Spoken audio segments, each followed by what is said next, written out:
Good morning, good afternoon, good evening. आप जब भी ये वीडियो देख रहे हैं,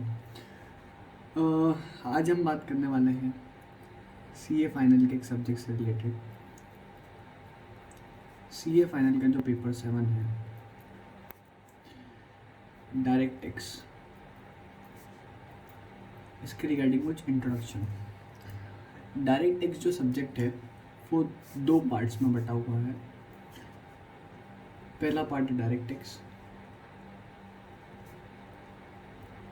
और दूसरा पार्ट है international taxation.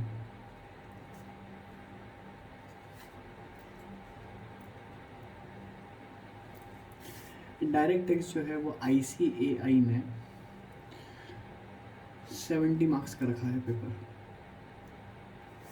As per course, और इंटरनेशनल टैक्सेशन जो है वो 30 मार्क्स का है।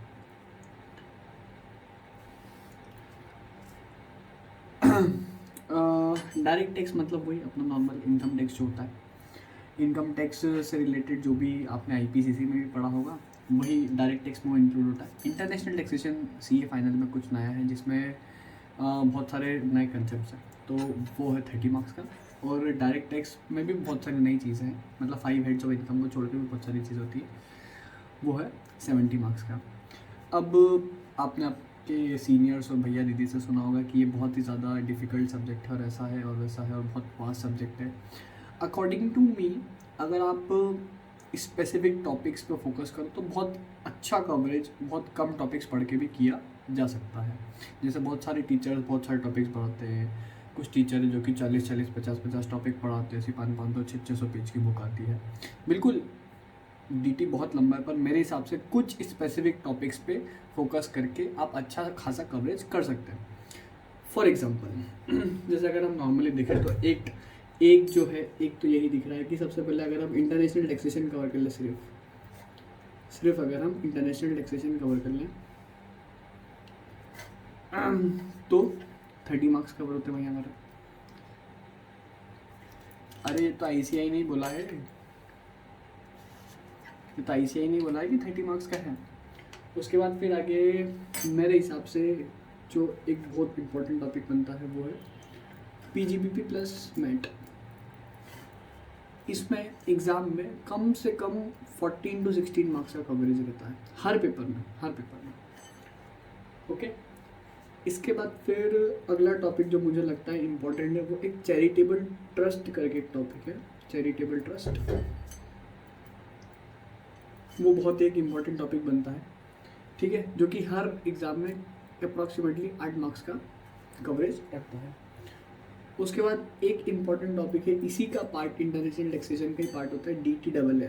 इसको मैं स्पेसिफिकली इसलिए बोल रहा हूँ क्योंकि इसमें से हर अटेम्प्ट में, अभी मतलब लेटेस्ट में तो हर अटेम्प्ट में क्वेश्चन आया ही आया है। उसके बाद फिर आप असेसमेंट देख लें। असेसमेंट में मिनिमम 10 से 12 मार्क्स का हर पेपर में क्वेश्चंस आते ही आते हैं। और अगर आप थोड़े बहुत जो लेटेस्ट वाले केस लॉज हैं जो कि ICAI रिलीज़ करता है, वो अगर आप देख लें तो वो भी 8-10 नंबर के बैठ जाते हैं केस लॉज। क्या सर इतने से टॉपिक्स कवर करने में इतने मार्क्स कवर हो जाएंगे? हाँ बिल्कुल, इतने सारे कवर हो सकते हैं मार्क्स।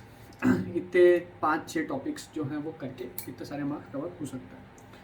बहुत मुश्किल है बिलीव करना, हाँ पर ऐसा होता है। चलिए एक बार मैं आपको लास्ट जो अभी अटेम्प्ट गया नवंबर 20 का, जो अभी जनवरी में एक अटेम्प्ट हुआ है, उसका मैं आपको एक एनालिसिस बताता हूँ पेपर का। देखिए, इसका जो क्वेश्चन नंबर 1 था, 1A, ये analysis of CA final direct tax phase 2, मतलब जो जनवरी में अटेम्प्ट हुआ वो, इसमें जो क्वेश्चन नंबर 1A था 14 मार्क्स का जो होता है, वो फुल फ्लेजेड PGBP और मैट का था, ठीक है। इसके बाद फिर क्वेश्चन नंबर 2A जो था वो LLP से रिलेटेड क्वेश्चन था, पर उसके मैक्सिमम कंसेप्ट PGBP में ही कवर होते हैं। मैक्सिमम कंसेप्ट 80-90% कंसेप्ट PGBP में कवर होते हैं, ओके। उसके बाद 2B जो क्वेश्चन था 6 नंबर का, वो रेसिडेंशियल स्टेटस था, ओके। हालांकि ये भी इंटरनेशनल टैक्सेशन का पार्ट है, पर ठीक है, रेसिडेंशियल स्टेटस लिखा है मैंने। उसके बाद फिर जो 3A क्वेश्चन था 8 नंबर का, वो चैरिटेबल ट्रस्ट से है।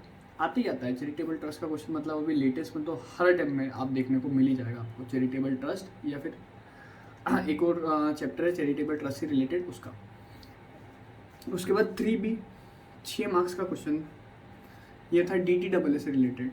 मैं बता रहा हूँ चैरिटेबल ट्रस्ट और DTAA लगभग हर टाइम में आते हैं। उसके बाद फिर क्वेश्चन नंबर 4A जो 4 नंबर का था वो था TDS से, ठीक है। उसके बाद फिर 4B प्रोसिक्यूशन से था। उसके बाद फिर 4C जो 6 मार्क्स का है वो ट्रांसफर प्राइजिंग, ये इंटरनेशनल टैक्सेशन का पार्ट होता है। ट्रांसफर प्राइजिंग इंटरनेशनल टैक्सेशन का पार्ट होता है। क्वेश्चन नंबर 5A एक जनरल क्वेश्चन था, इसको भी अगर हम छोड़ दें। 5B 4 नंबर का क्वेश्चन असेसमेंट से रिलेटेड था। उसके बाद फिर 5C 6 मार्क्स का जो था वो इंटरनेशनल टैक्सेशन का क्वेश्चन था। उसके बाद फिर 6A फिर असेसमेंट का क्वेश्चन था। 6B फिर चैरिटेबल ट्रस्ट का क्वेश्चन था। और 6C पेनल्टी। तो अगर मेरे गिनाए हुए टॉपिक्स में से देखूँ तो सबसे पहले अगर हम देखें तो PGBP का क्वेश्चन आया था, ये देखिए एक 14 नंबर। उसके बाद फिर ये भी PGBP में गिनूँगा मैं 8 नंबर। रेजिडेंशियल स्टेटस को अगर हम छोड़ भी दें, charitable trust 8 number, DTAA 6 number, TDS छोड़ दीजिए, प्रोसिक्यूशन छोड़ दीजिए, मैंने नहीं बताया, ट्रांसफर प्राइसिंग इंटरनेशनल टैक्सेशन बकायदा 6 नंबर, जनरल क्वेश्चन भी छोड़ देते हैं चलिए, असेसमेंट जो है वो 4 नंबर। उसके बाद फिर इंटरनेशनल टैक्सेशन का एक और क्वेश्चन 6 नंबर, असेसमेंट फिर 4 नंबर, चैरिटेबल ट्रस्ट 4 नंबर। ऐसे करके टोटल 84 में से आप देखें तो सिर्फ 6 और 4 10, 10 और 8 18 और 6 24, मतलब 60 नंबर का पेपर जो है, 60 नंबर का पेपर जो है वो इतने से टॉपिक्स कवर करने के बाद भी आपको आ गया। मतलब अगर आप ज़्यादा टाइम नहीं भी बचा तो आप अच्छा खासा कवरेज कर सकते हैं, ठीक है। मेरे हिसाब से अगर आप शॉर्ट नोट्स बना के पढ़ें या फिर आप टेबल्स या फिर चार्ट्स बना के पढ़ें तो ज़्यादा इफेक्टिव पढ़ाई होती है, जिसमें मैं आपकी बहुत हेल्प कर सकता हूँ। मैं एक बैच लेके आ रहा हूँ जो कि मतलब इसी पे फोकस रहेगी कि ज़्यादा से ज़्यादा कवरेज और जितना अच्छा कवरेज हम कर सकें उस पे रहेगा, जिसमें मैं जितनी कोशिश हो सकेगी चार्ट्स और इजी लैंग्वेज में ही पढ़ाऊँगा, exam oriented, specifically exam oriented पढ़ाऊँगा।